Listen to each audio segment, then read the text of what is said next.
नमस्कार दोस्तों, मैं हूं दीपक सिंह, दैनिक सवेरा समाचार से। कर्नाटक में बजरंग दल के कार्यकर्ता की हिजाब का समर्थन करने के उसके विरोध में हिजाब का विरोध करने में उनकी हत्या कर दी गई और उसके बाद इस मामले ने तूल पकड़ी है और आज जम्मू के अंदर भी इसका विरोध प्रदर्शन जो है वो बजरंग दल की तरफ से, राष्ट्रीय बजरंग दल की तरफ से करते हुए देखा है। हमारे साथ बात करने के लिए राकेश बजरंगी हैं। सर, आपका बहुत बहुत स्वागत है। धन्यवाद जी, शुक्रिया। अच्छा, आज जो आपने प्रदर्शन किया है उसके बारे में थोड़ी सी जानकारी दें। देखिए, आज हमने जो प्रदर्शन किया वो कर्नाटक सरकार के खिलाफ किया। आप सभी को ज्ञात है कि 2 दिन पहले किस प्रकार से एक हिंदू संगठन में काम करने वाले कार्यकर्ता जिसका नाम हर्षा था, उसकी निर्मम हत्या रात को 9 बजे की गई और चाकुओं से गोद कर उसकी हत्या की गई। आज हम उसके इंसाफ के लिए यहां पर जो है विरोध प्रदर्शन कर रहे हैं। हमने सरकार से यह मांग की है कि सरकार जल्द से जल्द जांच करे और उन लोगों को, उन दोषियों को सामने लाए जिन्होंने इस हत्या को अंजाम दिया है और उस हत्या के पीछे कौन कौन से संगठन हैं, कौन कौन से नेता हैं, कौन कौन से वो ताकतें हैं जिन्होंने इस हत्या को करवाया है। ये सारा जो है ये सामने जो है वो सरकार को लाना पड़ेगा। अभी जो हमें पता चला है कि 3 लोगों को पुलिस ने अरेस्ट किया है, लेकिन उनकी पहचान जो है वो उजागर नहीं की गई। उनसे क्या क्या जानकारियां प्राप्त हुई हैं वो भी उजागर नहीं की गई। तो ये पूरा शक के दायरे में है। उस युवक की केवल इतनी गलती थी कि उसने जिस प्रकार से हाई कोर्ट ने कहा था कि स्कूल, कॉलेज और यूनिवर्सिटियों में हिजाब यानी किसी भी धार्मिक पोशाक को पहनने की इजाजत नहीं होगी जब तक हाई कोर्ट फैसला नहीं देता। और उस युवक ने एक पोस्ट की थी जिसके ऊपर से उसने कहा कि स्कूलों के अंदर ड्रेस कोड होना चाहिए, ये मांग की थी। लेकिन इसके उपरांत उसको धमकियों भरे पत्र, सोशल मीडिया पे धमकियां वो मिलना शुरू हुई। उसकी सुरक्षा की जिम्मेवारी उस सरकार की थी, जो सरकार उसकी सुरक्षा जो है वो नहीं कर पाई। ये नालायकी उस सरकार की है, ये भी सरकार की जिम्मेवारी थी। आज सरकार से हम ये मांग कर रहे हैं, हम केंद्र सरकार से और राज्य सरकार से मांग कर रहे हैं। दोनों सरकारों से इसलिए क्योंकि दोनों जगह भाजपा की सरकार है। तो हम इनसे मांग कर रहे हैं कि कौन कौन से संगठन हैं जो इसके पीछे, जो 5-5 लाख रुपए बांट रहे थे, जिन्होंने इस समस्या को तूल दिया, उन नेताओं को जिन्होंने भड़काऊ बयान दिए। ऐसे ही एक कांग्रेस के नेता जिन्होंने वहां पर कहा कि जो भगवा पहने हुए इनको काटना चाहिए, उसकी वीडियो वायरल हुई। लेकिन वहां की सरकार ने अभी तक उस नेता के ऊपर कार्रवाई नहीं की, उस नेता को जेल की सलाखों के पीछे नहीं पहुंचाया। सरकार ढीला रवैया क्यों अपनाए हुए है? आज हम हर्षा के लिए इंसाफ मांग रहे हैं और वो बुद्धिजीवी वो कहां गुम हो गए जिनमें राहुल गांधी, प्रियंका गांधी, अरविंद केजरीवाल और टुकड़े टुकड़े गैंग विशेष तौर पर हैं। जो घड़ियाली आंसू जो राजस्थान के अंदर बहा रहे थे, यूपी के अंदर बहा रहे थे और लगातार हिंदू समाज के युवकों की जो हत्या हो रही है वहां पर वो आज तक नहीं गए। इनको हिंदुओं के वोट तो चाहिए, लेकिन हिंदू की सुरक्षा की जिम्मेवारी कोई लेने वाला नहीं है। हिंदू अब अपनी सुरक्षा आप करेगा। हिंदू इतना सक्षम है कि वो अपनी सुरक्षा कर सकता है। लेकिन हमारी सरकार को चेतावनी है, कर्नाटका सरकार को और केंद्र सरकार को, कि जल्द से जल्द दोषियों को सामने लाया जाए। अगर सरकार इसमें विफल रहती है या सरकार इसमें कोई गोलमोल रवैया अपनाती है तो हिंदू समाज तैयार बैठा है सड़कों के ऊपर आने के लिए, क्योंकि हिंदुओं ने अपनी सुरक्षा अपने आप करनी है। किसी भी सरकार ने आज तक हिंदू को कोई सुरक्षा नहीं दी। लगातार जिस प्रकार से, चाहे अभी कुछ दिन पहले जो है आपको मालूम है, कुछ समय पहले रिंकू नामक युवक की हत्या दिल्ली के अंदर की गई, किस प्रकार से हत्याएं जो है वो की जा रही हैं, सभी को मालूम है कि लंबी लिस्ट है। लेकिन इसके ऊपर कार्रवाई जो है वो थोड़ी सी होती है, उसके बाद पता नहीं चलता। तो हमें पूर्ण रूप से कार्रवाई चाहिए और उन लोगों को फांसी होनी चाहिए जिन लोगों ने हर्षा की हत्या की है, ताकि इसको रोका जा सके। हिजाब के ऊपर एक बड़ा भवंडर जो है, जो बड़ा बवाल है कर्नाटका के अंदर जो शुरू हुआ, इसमें इस आग के अंदर घी डालने का काम किसने किया, यह भी केंद्र सरकार ने जांच करनी चाहिए। सबसे पहले तो इसको हवा देने वाला ओवैसी था, जिसने आंध्रा के अंदर सभाओं में जाके उसने ऐसी बयानबाजियां की और लोगों को भड़काने का काम जो है उसने किया। जम्मू कश्मीर में इस आग को लाने वाली महबूबा मुफ्ती और उमर अब्दुल्ला थे, जिन्होंने सबसे पहले यहां पर ट्वीट किया।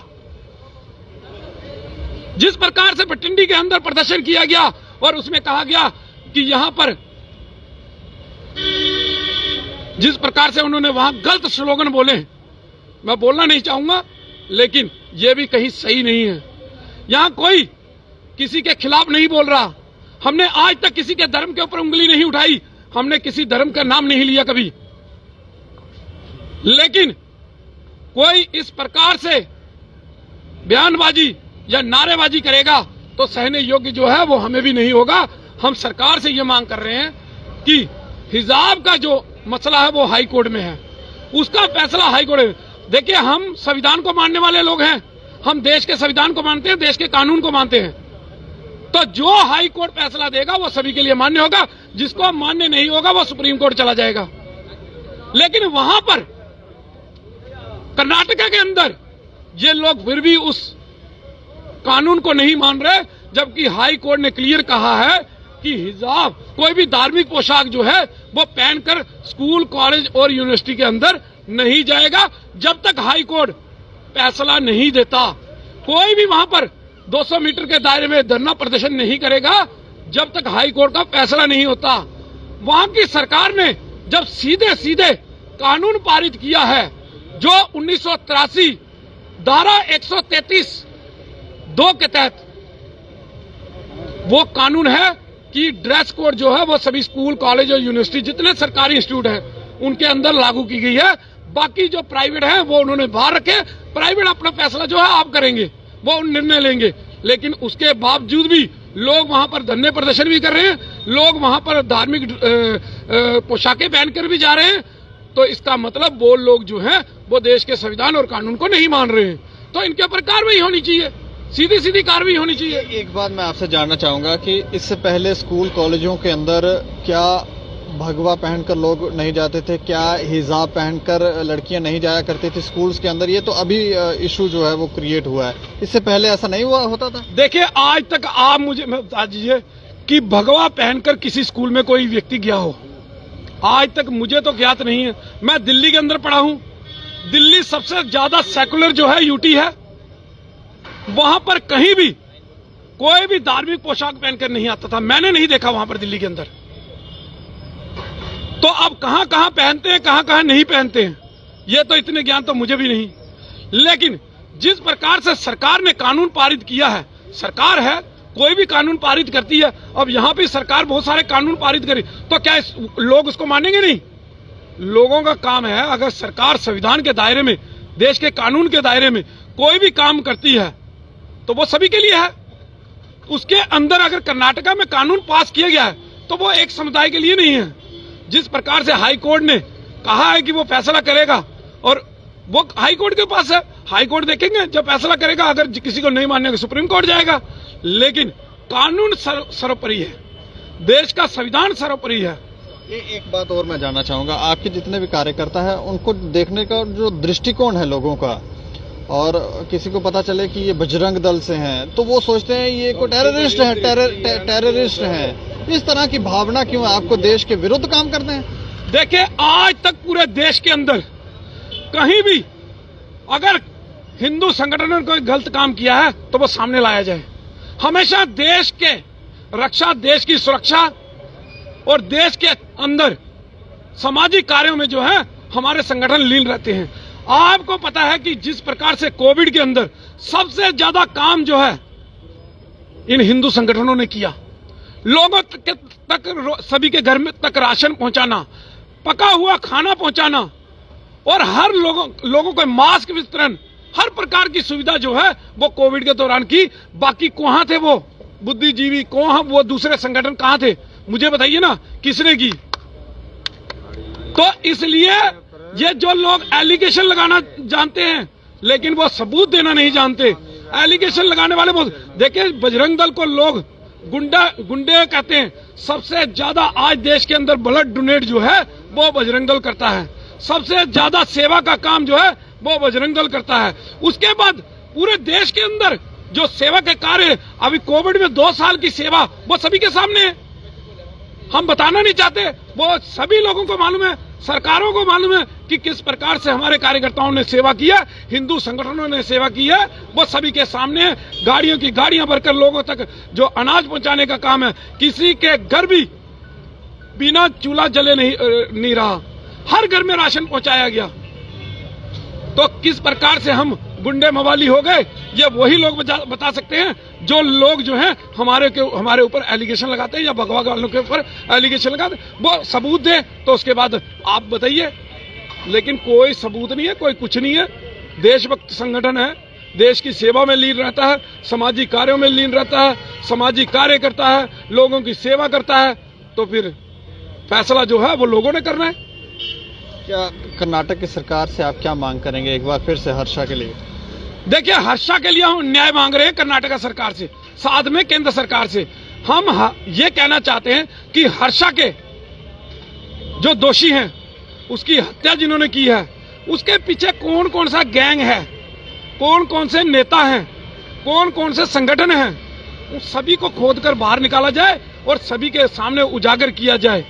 क्योंकि अगर ऐसा नहीं किया तो हिंदू समाज सड़कों पर उतरने के लिए तैयार है, और अगर सड़कों पर हिंदू समाज आता है तो मुझे बताने की जरूरत नहीं, तो उसका क्या निर्णय, क्या नतीजे होते हैं, ये सभी भाली भांति जानते हैं। यही हम सरकार से कहना चाहते हैं। ये अगर हर्षा के जो कातिल हैं उनको सामने नहीं लाया गया तो पूरा देश के अंदर हिंदू समाज जो है बाहर निकलेगा, केवल कर्नाटका के अंदर नहीं। आज कर्नाटका के अंदर हिंदू जो है वो लड़ाई लड़ रहा है कि उसके कातिलों को जो है सजा मिले, लेकिन पूरे देश का हिंदू भी नजरें गड़ाए कर्नाटक सरकार के ऊपर नजरें गड़ाए हुए हैं, वहां की पुलिस के ऊपर, वहां के प्रशासन के ऊपर, कि वो क्या निकालता है बाहर, किन लोगों ने हत्या की, कौन कौन जिम्मेवार है, कौन कौन से लोग साजिश करता है, किस प्रकार से क्यों उसकी हत्या हुई, ये सारा सामने जो लाना ये कर्नाटक सरकार के है। चलिए शुक्रिया, धन्यवाद जी। तो इस मामले में 3 लोगों को हिरासत में लिया गया है और ये कौन लोग हैं इनकी कोई आइडेंटिटी अभी तक बताई नहीं गई है, लेकिन एक छोटा सा इशू जो था उसे धीरे धीरे हवा दी गई और ये पूरे देश के अंदर ही नहीं बल्कि विदेशों में भी इसकी चर्चाएं, प्रदर्शन इसको लेकर होने लगे और इसका जो रिजल्ट निकल कर आ रहा है वो आप देखें, एक युवा की जो है वो हत्या कर दी जाती है। ऐसे मामलों को कोई भी समुदाय हो वो तूल ना दे तो ज्यादा ही अच्छा होगा, लोग संतुष्टि से संतुष्टि की आबो हवा में जिए। लेकिन आप लोग भी इस पर राय रखें और देखते रहें दैनिक समाचार। मुझे और मेरे सहयोगी राजेश लोगोत्रा को दें इजाजत। नमस्कार।